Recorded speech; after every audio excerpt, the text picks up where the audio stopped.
Hi, Reed. Hi, Avery. We're doing a very special episode today. We are. I was trying to think, because I don't think saying Sault Ste. Marie feature is getting a lot of clicks on YouTube. Oh, no. The people are excited. They want to hear about Sault Ste. Marie film industry. Maybe something more like the worst double feature of all time. Fitting title to the.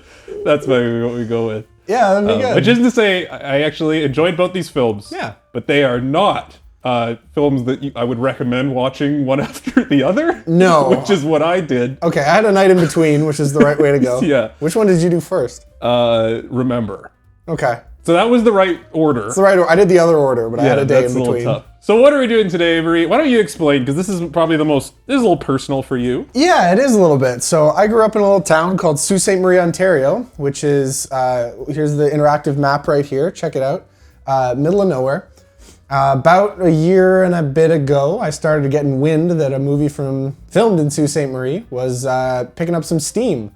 And that was called In a Violent Nature. Yes. I don't know anyone involved personally, but I heard a lot about it in Sioux circles, and that it was a low-budget movie shot in the woods in the Sioux, getting picked up at film festivals, getting a lot of buzz. Like Red Letter Media did a video on it that I saw come out. And I heard a lot about it. I didn't even know it was shot in the Sioux. That was the thing I learned after. So I added it to our list. It was always kind of second or third on our list for Green Takes. It has been for like a year now. Yeah, we just never got to it.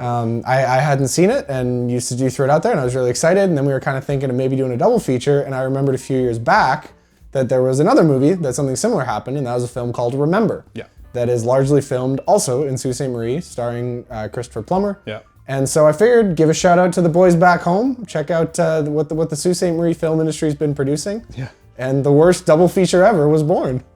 Yeah, it seems like the common theme is revenge, but told as differently as humanly possible between these two films. That's the one theme. They're both revenge movies. They're about someone going off and seeking revenge. Yep. They just couldn't be more different in every other way. So we're going to be talking about one film and then the other. This isn't like a comparison or a versus. Oculus and 1408 had a lot of like an intersection. These are just Sault Ste. Marie. That's kind of the one. That's it. And revenge. And it's like directly downtown Sault Ste. Marie for one, and the woods an hour outside for the other. So it's not. Yeah. So come along with us for our first ever Sault Ste. Marie revenge film double feature Green Takes. Green Takes.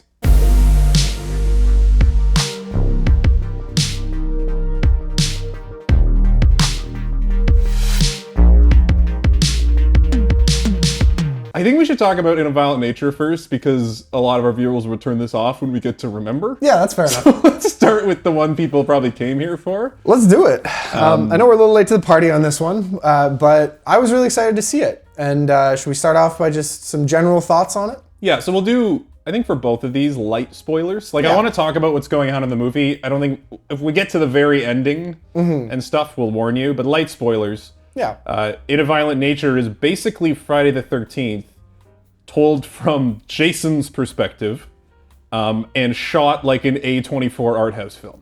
Yeah. That is like That's pretty much what In a Violent Nature is, and I knew that going in, and I still could not have imagined how they would execute it.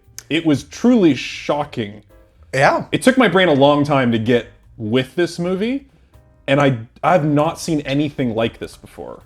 No, it's such a silly little idea to just do a flip like this that it's just such like sounds like such a film school idea of just like, what if we did it from the other guy? But I thought it was really clever the way it was executed, and they made a lot of small decisions, I thought, to just really accentuate it and drive it home. It didn't feel like a gimmick. It felt like the movie was kind of serving its purpose. And that shocked me. Yeah, absolutely. I mean, this movie was made for nothing, right? It just looks like, they got a good costume, they got some good gore effects, but otherwise it is a handheld camera following a guy around in the woods. I do want to, it is beautiful cinematography. Yeah. Given clearly the limited budget, it is really well shot. And it's shot in that 4:3 aspect ratio. I don't know if I doubt it's actually shot on film. Presumably it's like a film pass to make it look like that grainy, handheld look to it. But it works pretty well for the budget. I think the budget shows when people talk. Yeah. The budget did not show when it was purely visuals. The visuals actually looked really clean throughout, I thought. Yeah, I think that this movie lives in kind of a cool sweet spot for me where I can tell that it's very low budget and they're shooting a handheld a lot of the time. And like when they went to do the overhead shots, they probably had to like rig up a rope and pulleys. You can see it jiggling a little bit. I could see that, but I could see it enough to appreciate that it was really well done. Yeah. Whereas if the movie was like a little bit cleaner and more professionally shot, it would just be boring. I agree. And I really liked, as someone who, I didn't go to film school, I've never filmed anything. I like that this really kind of engaged my brain to like, oh, cool. There was some very cool overhead shots, some cool tracking shots, some interesting camera work. And while that was happening, it was unusual for me, but I was actually thinking about, okay, how did they pull this off? I thought that too, especially during some of the kills, the Yeah. dismemberments. I was like, you know what? I see where they threw the dummy in, but only because I'm trying to look for it. They actually did a pretty good job covering up all the little creases, but it had that scrappy upstart feel of like, you feel like you're rooting for the underdog watching this movie a little bit. Yeah, but it's well made enough that it's not like Charity. This is a really fun movie to watch. Yeah, you can definitely go back and watch Friday the 13th and find shots of dummies and like prosthetics, right? It was something that shocked me about this movie is you said it doesn't feel gimmicky, and that was my biggest shock because I'm thinking about this premise of like, do a slasher from the killer's perspective. In my mind, they were going to shoot it like a slasher. Right. But just flip the perspective to the killer, which I don't think would have worked at all. That joke runs out in 10 minutes. Yeah, that'd be a good YouTube short, right? To make the choice to shoot this in this grounded, gritty, almost like nature doc level. Like when I jokingly called it an A24 art film. But I was about to say, it felt like a nature doc, for sure. Yeah, or almost like, have you seen the movie A Ghost Story? No. It's one of my favorite movies ever, but it is the most mumblecore hipster movie, like with the rounded framed edges, the film grain, everything looks like a postcard. It's an amazing movie though. This movie is shot like that, and that makes it not feel stupid. If you shot this straight, it would be really stupid and a 5-minute gag, but because they take their time in presenting it in a way that is so different than a slasher, it makes it feel extra unique. It's not just slasher from the other perspective, it's slasher from another perspective, shot like another genre, which makes it feel completely different than just flipping the main character. Yeah, I think that's bang on. That's why this movie works so well. I really appreciate the level of thought they put in, because they didn't just put the camera somewhere else. Right. They thought through the whole thing of, if we're going to shoot this from the perspective of the killer, we need to change the pace, we need to change the music, we need to change what the camera's focused on, we need to change the sound. Yeah. We're doing all of this from the perspective of the killer. And again, the killer, this would be a very different movie if the killer was like an escaped crazy guy from a mental institution who's like high energy, or if it's like a vampire, right? But the fact that this is like it's like a zombie Jason Voorhees basically guy, and his whole thing is he's like a bear.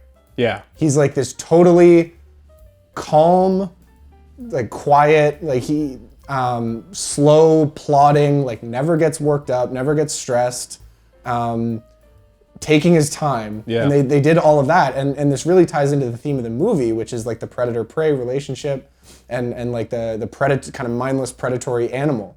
And they took every part of the movie and made it fit that perspective. Yeah.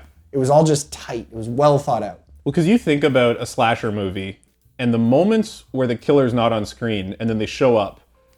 Like, a good example in this one, they throw their keys in the woods. And it's like, go find your keys, you idiot. They're like college students, right? Go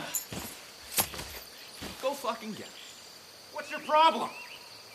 So, of course, the kid that goes to look for the keys in the woods is going to get killed by the killer. That's a slasher moment. If you were just to flip the perspective, it seems really stupid that the killer would be waiting around, waiting for someone to throw their keys in the woods and then kill them. You'd be like, why were they there?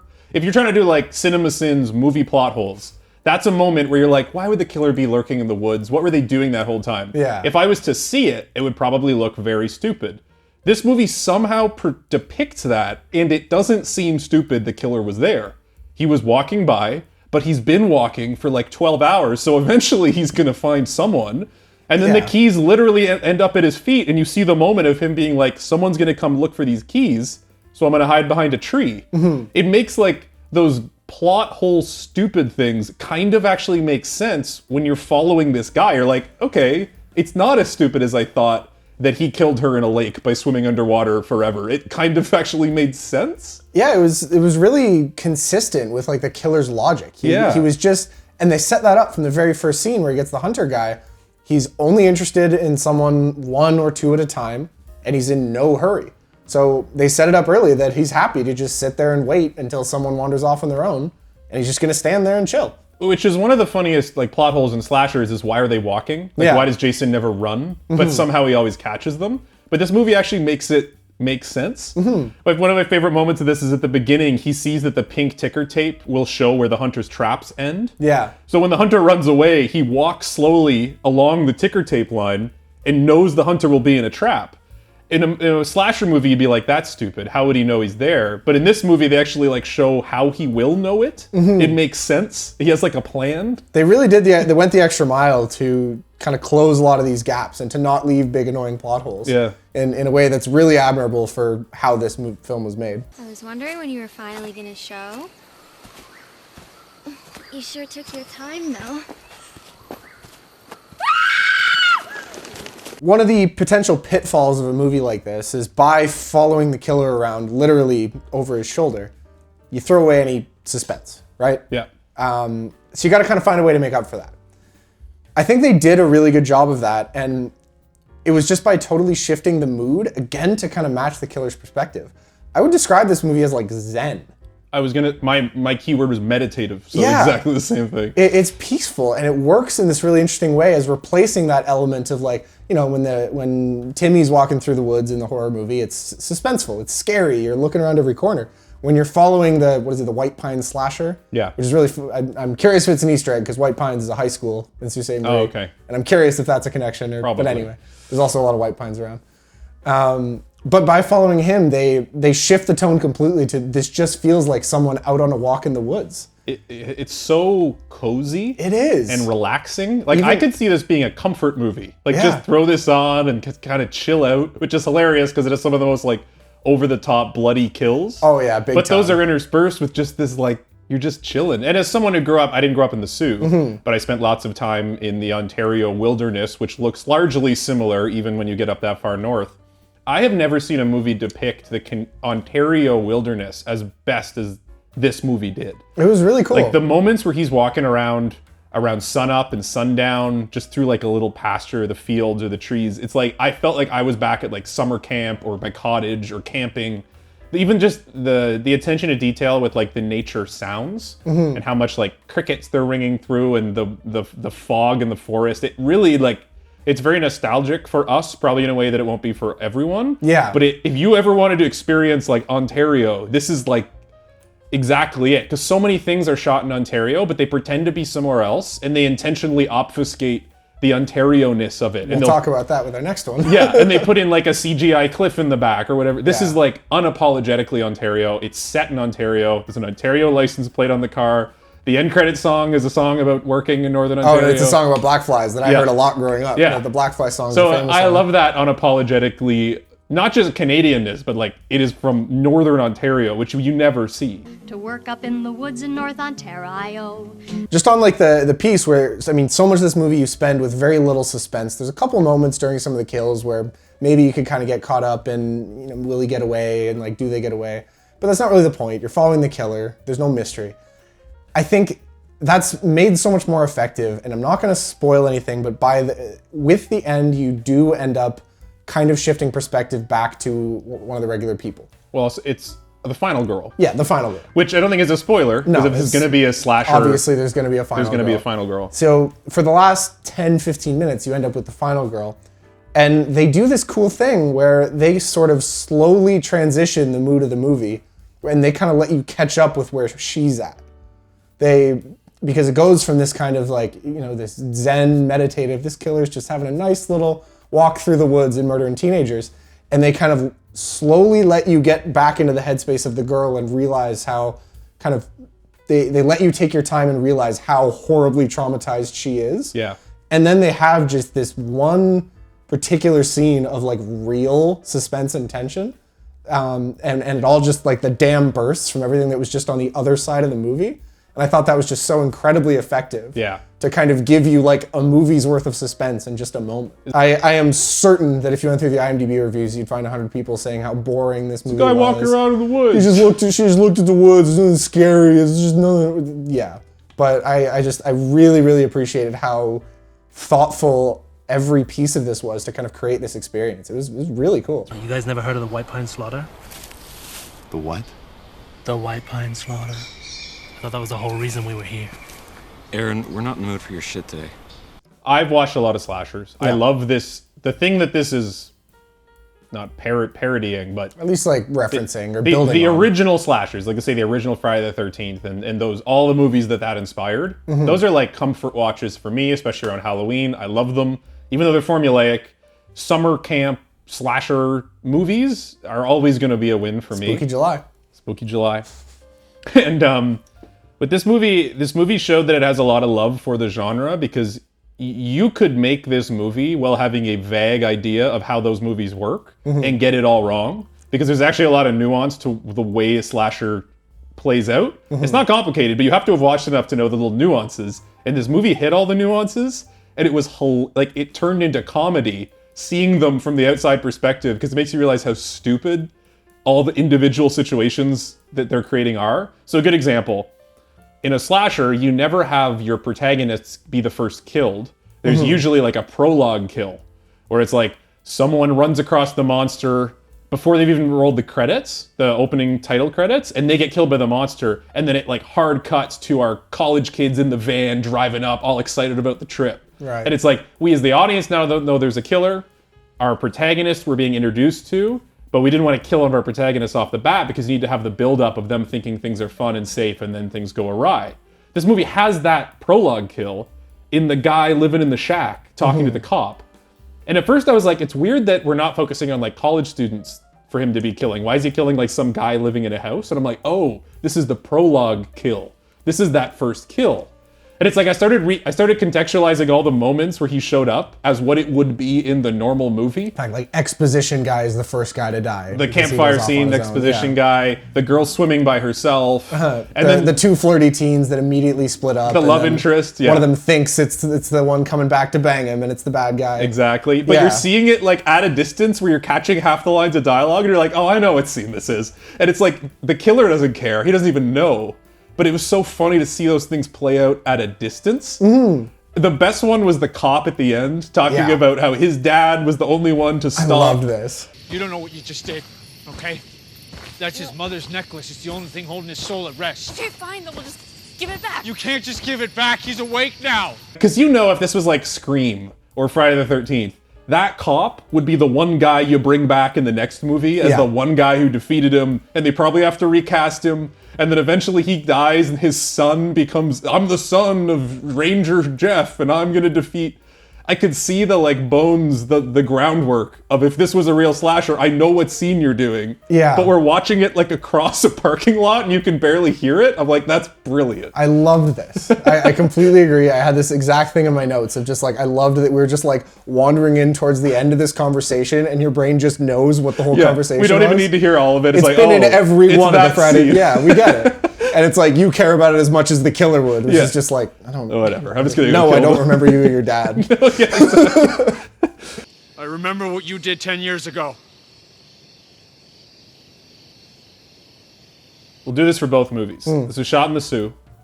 I know this is shot in the woods. It could have probably been anywhere in Ontario, but how did this do as a representation of Sault Ste. Marie?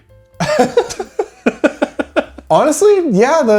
You spent a lot of time in the woods there. I spent a lot of time in the woods there, and this is what those woods are like, and what some of those little lodges are like. And funnily enough, the people, I don't know if the actors are from the Soo. I didn't look this up. They're mostly Canadian. Like the killer is a guy from Toronto. Yeah, he didn't. Not the killer, because they just had to find themselves a cane big hodder. guy, yeah. But the people felt very much like Sault Ste. Marie people, like even in their like clothes and the way that they kind of talk to each other. Yeah, no, it felt back home. It was good. That's a Sault Ste. Marie stamp of approval. Yeah, stamp. And like the little lodges they were in, and the fact that so much of it was around like old timey firefighting. Right. Like my dad worked for the fire program for a while, and I did as well. So I never wore a mask like that, but I kind of appreciated it. Yeah, I don't know. It was. They didn't do anything in the downtown Soo, and a couple of the like buildings they were in are probably in the woods nearby. Right. Funnily enough, they also shot it in Peterborough and Dundas. Okay. Which one of our other friends is from Dundas. That was kind of fun, but it wasn't like. One of the kind of tests was I was trying to figure out which parts were shot where, and I got no clue. No clue. Absolutely no idea. So. Once you're in Ontario woods, Yeah. It kind of all looks very similar. I do remember I watched the movie Wrong Turn, which is like a cannibal hillbilly movie, and it's very much supposed to be shot in like deep Appalachia, US. Yeah. And it's just the woods outside Hamilton. Right. And the whole time I'm watching it, I'm like, this is Ontario. Yeah. So I pull up IMDb, I'm like, yep. And then they go to that famous waterfall. Yeah. But it's supposed to be like these like Devils Falls, Tennessee or whatever. And you're like, I know where you are. I know where you are. I'll fuck you, Fill me up, Aaron. Oh my god. Let's score it. Let's score it. We forgot to do scoring ahead of time, so we're gonna figure it out off the rip. It was, I guess, your pick. So let's put me on the spot. My critical score for In a Violent Nature is going to be an A-. Great movie, great concept, great execution. I'm gonna give it a minus because there are some technical limitations around the budget. There's some shaky cam that's not supposed to be shaky cam. There's some very bad performances. Doesn't detract from the overall movie, but it's you know, it could have been better with a little more money. I'm sure the director sees these little flaws and he's like, I wish I... But A- is a great movie, and I'm gonna give it personally an A. This will probably fall onto a rewatch Halloween list. Have it on in the background, I'd recommend this to people that like the same kind of stuff I do. I thought this movie was great. I really enjoyed myself. So that's gonna be my personal A. Yeah, I think this is getting a critical A- from me as well. I think that's about right. It's really clever and well put together based on the budget. It's mostly the attention to detail that really got me. Yeah. There was just so little in this movie. You got 6 people in the woods with 1 camera. You got 4 set pieces. You got 2 mannequins. And just, there's nothing I can point to. Like, if they had screwed up one of those things, if one of the kills had looked like crap, if like the tone had been wrong for one major set piece, and there was just nothing I can say that was like, you really kind of beefed it on that one. So yeah, I think that's gonna be an A-. I think I'm actually gonna stay at an A- personal. Okay. That sounds about right. I'm just a little less in tune with the whole slasher thing, and like, I think that probably a lot of people are gonna get a boost from some of the, you know, goriness that I was just kind of like, yeah, fine, cool, neat.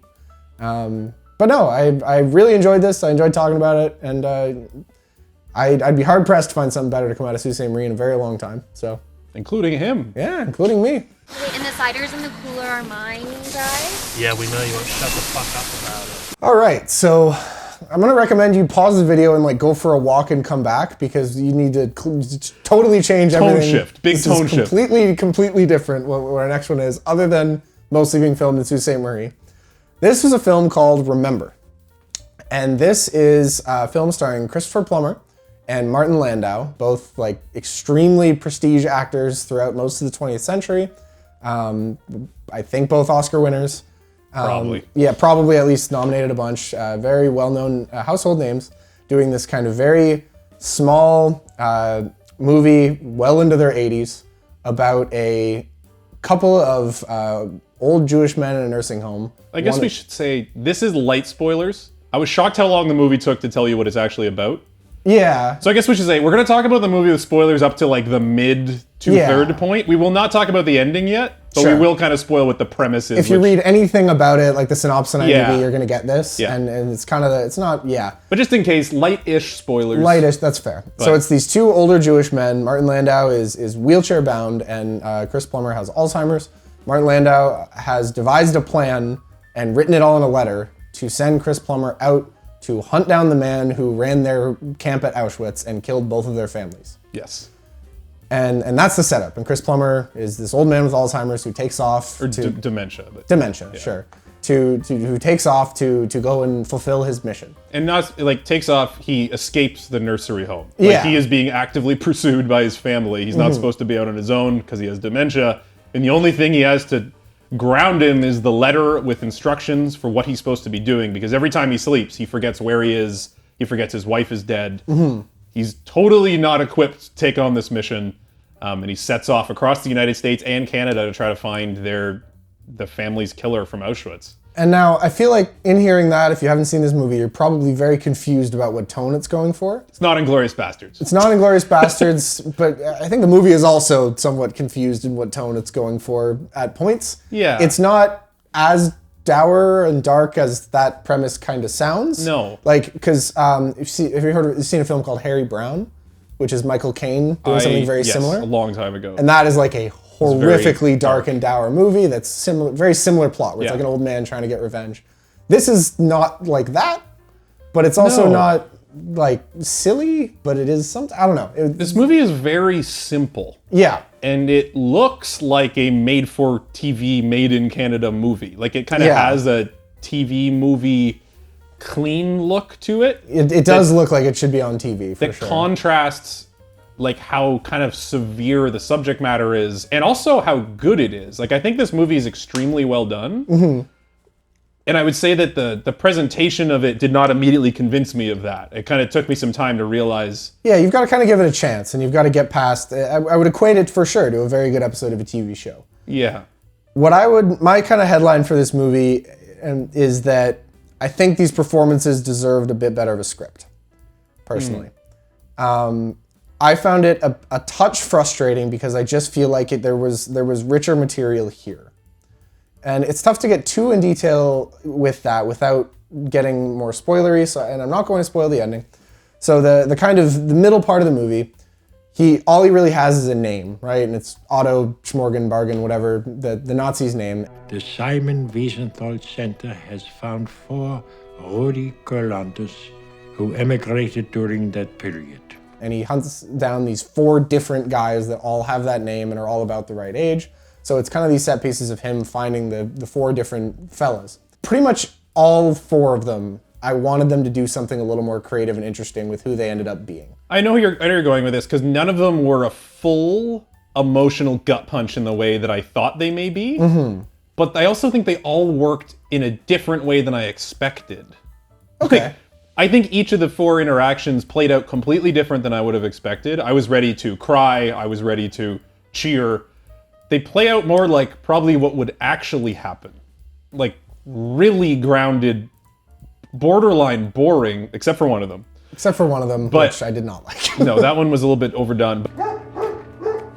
You say you were a friend of my dad. You come into my house and you drink my fucking whiskey? But the other 3, I don't know, it almost felt like a good example is the first one, because it's early on in the movie. He meets the guy. Mm-hmm. And the guy says, I was a Nazi, I'm in hiding, but I was not at Auschwitz. Yeah. I was in North Africa, I have proof. And they just have this kind of conversation. And I was frustrated because I'm like, I really wanted that scene to hit harder. Yeah. But I found myself reflecting on the scene a lot after watching the movie of like, that was kind of a very beautiful moment between these 2 men. And there was a couple lines of dialogue that really stuck out to me, like when Christopher Plummer is holding him at gunpoint and he says, were you at Auschwitz? He says, no. And he says, we're too old for lies. Mm-hmm. Were you at Auschwitz? No. We're too old for lies. I was like, that was a really powerful little moment. So it was almost like I expected the movie to be more grandiose, because Holocaust movies are typically like very emotionally draining. With good reason, Yeah, and this was almost like as removed from the subject matter as the characters are old. And now, please, stand by the window. Who are you? It was as cold to the subject matter as you would be at 90 years old when it's been that long, and it almost worked in a different way for that reason for me. Interesting. So kind of what you're describing is almost what I wish that I'd gotten, and I don't know that I totally did. I think there was an opportunity to just be like, it's a challenging thing to do, to have this conversation between these 2 guys that, one of them was a Nazi, one of them was in a concentration camp, and to have it not feel like schmaltzy and too over the top, but to also have it be kind of nuanced and realistic. I think there were elements of it, and I think Chris Plummer's performance was excellent. I'm sure we'll talk about that. But I do think that these conversations would have benefited from a few more passes with the scriptwriter, I think. Because I kind of came out of at least 2 of the 4 encounters just kind of feeling like, I don't know that it feels like there was more of an opportunity to tell a story and either deliver some more emotion or some more tension. Right. I almost feel like they were set up, like you say it was very simple. It almost felt like the setup for, it's gonna sound a bit negative, but like for like a Liam Neeson movie or something. Where It does, like, yeah. You know, if you do this with Liam Neeson and he has amnesia because he hit his head because he got electrocuted, and he just goes and it's like the simplest version of like, no, I'm not your man. It's like, okay. And then he moves on. The fact that they did it with 90-year-old Chris Plummer, I wanted them to just do more to kind of speak to the fact that he is 90 and like more introspection on his part about, is this mission worth it? I mean, Does this make sense? Were these people truly responsible? And you can kind of find that if you go looking for it. I think... Yeah, and the ending kind of does explain why they don't go into that a lot, but that's a detriment to the rest of the film. It is a detriment to the rest of the film. I think, again, this is a tough comparison, but The Irishman. That's what that movie's about, right? It's about these aging hitmen sort of realizing that what they've spent their entire life doing is like basically pointless, right? And it's them kind of grappling with that, with this like the fact they didn't die in battle, they're not getting their glorious revenge, they're just old and irrelevant now. And you know, it's tough to compare to a Scorsese movie, for sure. But I guess that's kind of more the direction I would like to have seen this go and spend a little bit more time kind of trying to develop more these themes than I think they did. I think that's fair. I think you probably could have elevated the interactions with the Nazis a little bit to be a bit more, I don't know, theatrical or a little bit more of just of a gut punch in one way or another. Yeah. I think where the movie excelled was all the moments in between it. Yes. Like seeing Christopher Plummer just try to navigate the country as a 90-year-old man, I found very like moving and upsetting, and there was a lot of little moments that really impacted me. When he has his letter out at the Holiday Inn and the waitress spills coffee on it, and he's like panicking because he's like, if I can't read this, I don't even know where I am. I don't know what year it is. And his reaction to that was so powerful. I never get to go, but my friends. Oh, you're ruining my letter. No. I'm sorry. Very important. It was an accident. Stop. And it was like those moments, those little moments of him trying to keep track of where he is and stay on the quest worked better than even the interactions with his targets. Completely agree. Which is funny because it's the exact flip of what you'd expect. You'd expect that to be all the filler. But those little traveling moments were where the movie really hooked me and where it built a lot of empathy with Christopher Plummer. I completely agree. That was much more effective. It's funny because this is kind of almost a double connection for me because we'll talk about some of the Sault Ste. Marie stuff. But also, when I was probably about 12 or 13, we came down to Toronto and actually saw Christopher Plummer do a one-man show. Okay. He did it was a show called Barrymore, where it's literally just like there's one guy off stage who says a couple lines to him here and there, but he's just on stage by himself for an hour and a half. And I was 13, right? This was the first play I ever remember being like engrossed. Wow. He is such a fantastic performer. He just has such presence of the kind that people, like the Brando, Clint Eastwood, like people just don't have this anymore. I mean, there's a lot of scenes where he says 3 or 4 words and you're just like, he's magnetic. I mean, I can show you how to use it. No, that would be good, but please, write it down for me. Sometimes I forget things. Just the way he would like ask for help from like the staff, or just the way he would like wake up and call out for his wife. His little interactions with the boy on the train, and then the like confusion when he wakes up forgetting who he is and they're kind of awkward. Ask where your grandmother is. One is in New York, one is in Ohio. All of that was just fantastic. And you can tell it's coming from somewhere very personal, right? Because like he actually is like and in died his 90s. only a few years later. Yeah. It was the best old man acting I've ever seen. What about Guy Pearce in Prometheus? You have reached your destination. And I am long dead. May I rest in peace. No, I think that's real. Like, this movie is not gonna be one that's remembered forever. It's a good movie. It is. But his performance might be the greatest old man performance I've ever seen. It is the most genuine old man. The way he walks, talks, deals with conflict and stressful situations. It was so real he that literally pees himself at one point, and like and it was hard to watch. It was very distressing to watch because you really felt like you were watching an old man go through this. It didn't feel like an actor. And then those little moments crept through where, like, usually when he was holding a gun on someone, where all of a sudden he's young again. Let us not argue. Just stand by the window. Another piece I want to talk about quickly is the Sault Ste. Marie of it all. Yes. A lot of this you couldn't really tell. A lot of it was like the interior of nursing homes and hotels that I probably are just all in the Soo, but I don't recognize. There's also a lot shot in Calgary, Hamilton, other places in Ontario. So the one was the Value Village. Okay. I spotted that it was a Value Village. That is the Sault Ste. Marie Value Village. Okay. Some of my clothes were probably in frame there. And that was really fun for me. I appreciated them when they said, what is it, the shuttle will take you right downtown to the mall, and hard cut to inside the Sault Ste. Marie Value Village. Downtown. And I was just like, woo! I know him. I love that. Well, we have a great deal on short sleeve button downs. Yeah? Can I show you? Thank you. Yeah. So let's go into hard spoilers. We'll do spoilers for the kind of tail end of the movie because there's a couple things we want to talk about. This will be full spoilers. This movie is very spoilable, so if you want to watch it. If you're interested, watch it without this and timestamp to skip.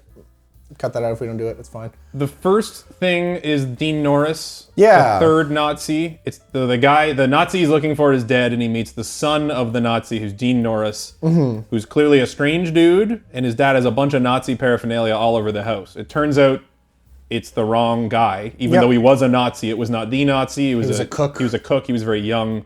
Your father was not at Auschwitz. What are you serious? No, my dad was a cook in the army. But a proud Nazi. Dean Norris has gotten very into the paraphernalia. He has a German Shepherd, which I thought was a little on the nose, but it's fine. The Nazi flag was also pretty brazen. Like hanging over his bed, and he thinks that that our protagonist is like one of his old Nazi buddies who's just like interested in it, and he's also got this weirdly attached thing. Yeah, he's like just lonely, I guess. It's good to have someone to talk to when I come home. He was great and all, but not much for conversation. I did not think it was a great performance from Dean Norris. No, it was really over the top, and this was kind of one of the biggest culprit for me of like, I wish that they had done something more nuanced here. I don't know exactly what you do, but like, it's basically just he's really excited to show Chris Plummer all his Nazi stuff, then he finds out Christopher Plummer is a Jew and is not one of his Nazi friends, and then he just flips out and goes like, hey, my dad knew you were in here! And then he like, literally is gonna let the dog kill him. Yeah. And then Christopher Plummer... He's a cop who just decides to murder this old man for being Jewish. And then Christopher Plummer, at 90 years old, kills the dog and Dean Norris with 3 very precise pistol shots.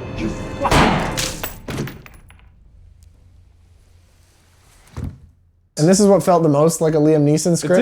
It did. I think there was an opportunity to do something a lot more interesting and appropriate for the character here with Dean Norris's character. I was along for the ride, like when he's screaming at him and it forces him to like pee his pants. Yeah. That was still pretty like, I was still very in the scene. Yeah. When it escalated to the literally headshotting him, I was like, this is kind of weird. I don't know. You do like a moral conflict here where like Dean Norris decides that like it's not worth it, or like that his dad he like wrestles with it or something, or like he has a wife who like convinces him that it's not as, there's something you could do that's more interesting than just like a action shootout. The fuck you doing in my house? I made a mistake. Your father is the wrong man. But just real quick, like the second guy, I think that was my favorite visit because it was just so simple. Yeah. Because it's where he goes up to the nursing home in Hearst, and it's just another Holocaust survivor. And all that happens is he just hugs him and cries and leaves. Yeah, and he says he was in the concentration camp because he was gay. Yeah. And he was German, he was not Jewish. And this guy's like bedridden, he can like barely move, and that was my favorite. I don't know if I can say my favorite scene, but certainly my favorite of like the Nazi visits. And it's the most we get to see of Chris Plummer grappling with this choice to do this because he feels so bad for scaring him that he breaks down and cries and they hold each other. It was a very powerful scene. Yeah, and it was just a lot of there's so much storytelling behind doing a Holocaust story that you don't need to set up, that this was just a good way, one of the few times where I thought they really just paid that off and like, paid it respect. Now we should talk about the last Nazi visit. The very last Nazi visit, we get an M. Night Shyamalan twist. We do. So he goes to the house of what turns out to be, well, the right guy this time, the guy he's looking for. And it's this beautiful house in the country, and he meets his daughter and his granddaughter, and they're making pancakes, and they have a big garden, and it's lovely. And then he starts playing the piano, and he's playing, and him and the old Nazi meet up. And this was it was weird, because it's kind of a who's disguised as who, dressed as each other thing, where like the guy recognizes him, and then, well, I guess like full spoilers, the guy recognizes him, but then doesn't fully admit everything right away. And then is confused when Chris Plummer is mad. Yeah. He's like, I know who you are. And he's like, what are you doing? What are you doing? And then you're like, is it the wrong guy? Yeah. And then as it turns out, so Chris Plummer thinks he's Nazi A, and the guy says, no, I'm not Nazi A, you are. I'm also a Nazi. We were both Nazis together. And that's your big twist. You are Otto Wallisch. You're lying. Christopher Plummer was not a Jewish person. He was a Nazi. And the other Jewish guy in the nursing home, Martin Landau, set him up. And knew that, but Christopher Plummer has forgotten that he was a Nazi because of dementia. Mm-hmm. So you set them up to basically have this. So then Christopher Plummer kills the other Nazi and then kills himself. Yeah. They were the men who murdered my family. It's an impactful moment where you're like, what? But then the movie Did you not ended. guess it? I didn't guess it. Okay. I feel kind of silly for not guessing it in retrospect, but my bigger issue with it is as soon as it happened, I was shocked. I Mm-hmm. thought like, wow, what a twist. But then I thought like, what does this serve the narrative? Yeah. Like, to me, and this is something I'm still trying to really grapple with. This is my main takeaway from this movie. I don't know what that twist does to improve this film or to reinforce the themes of the film in any way. I think that's exactly my issue with it. It feels is like that just shock value. Liam Neeson-y. Yeah. This is just the twist to make the people go like, wow, and that felt inappropriate for a movie like this. It did, and the thing I'm grappling with is maybe I'm missing something about the Jewish American experience that makes that have a deeper meaning. Maybe this whole thing about memory and purposefully like pressing down bad memories, maybe there is something, maybe this elevates this film for some people who have a closer relationship with this. Neither of us are Jewish. No. But to me, as an outsider, this almost devalued what the movie was setting up in every agree. way. And I didn't realize that till like reflecting on it. In the moment, I thought this was a very exciting cinema moment, which it is. Yeah. But then the movie ended and I'm like, why did they do that? It just feels like it was a rug pull for a rug pull's sake. And it was Yeah. exciting, but I completely agree that it sort of invalidates the whole thing of it.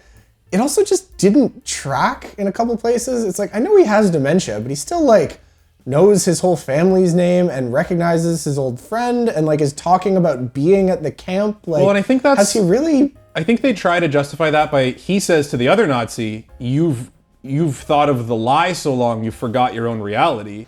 You've lived a lie for so long. You convinced yourself that it's true. And I think Yeah. it's trying to be like, if you convince yourself of a lie for long enough, you make it the truth. But then how did Martin Landau like figure out or incite that he had told this whole lie about himself and leverage that? That's a little weird. Maybe, And like, then yeah, it's- also just the whole interaction with the other Nazi at the cabin, like when he walks in, like the other Nazi is like, I recognize you, but is still has it on the DL that this is another Nazi? He thought they just wanted to like. Well, I think that actually makes sense. I think the other Okay. Nazi was essentially thinking like, I knew one day we'd reconnect, even though it's dangerous because it could, give up both of our covers. But we're so old and then now. like even at gunpoint, he's like not admitting it. Well, I think he's so confused Okay. because he's probably like, why is Christopher Plummer outing us both? Right. Okay, Right? Like, I think fair. it's like, he doesn't understand that he has dementia. He doesn't understand why he'd be doing this. This whole scene, I think, was there was bones of a good idea here, and I think if this is in like a real high budget movie, the Scorsese directed thing, there was something awesome that could have happened.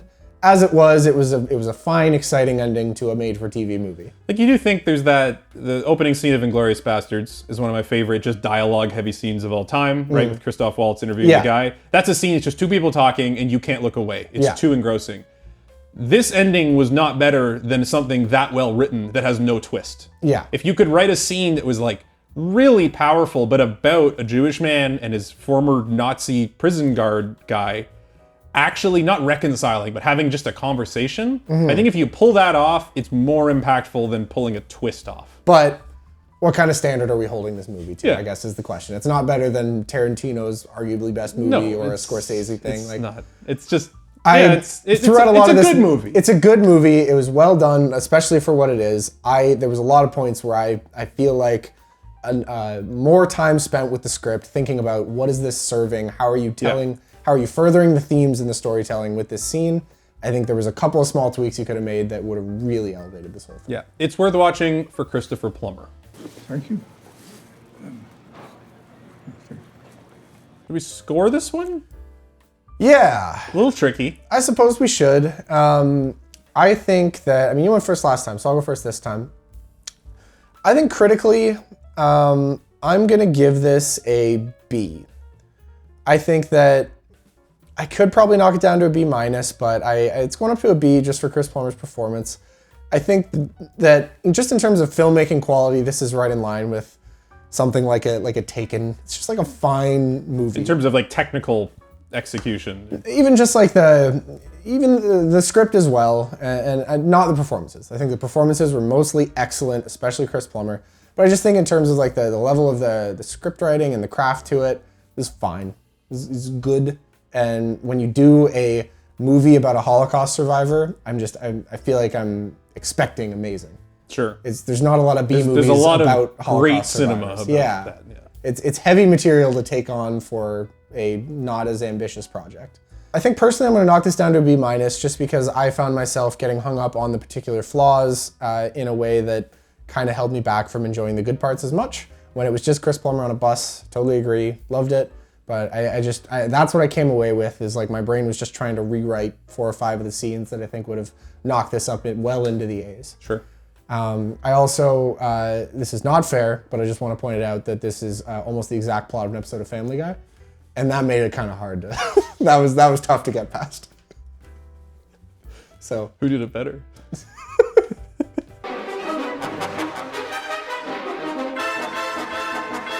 I'm going to be pretty similar. I'm going to go critically and personally B.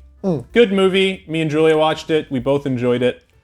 But in reflecting on it, it's not going to have the staying power. And I'm not totally convinced that it used the subject matter of the Holocaust entirely appropriately, or at least to its fullest potential. Good movie. Worth watching for the performances, but not one that's going to go down in the history books. In this head-to-head tonight, I gotta give it to In a Violent Nature as the best film from Sault Ste. Marie that I watched this week. There you go. The worst doubleheader ever now has its winner. Sorry, Chris Plummer. Thank God you're not alive and can't see this.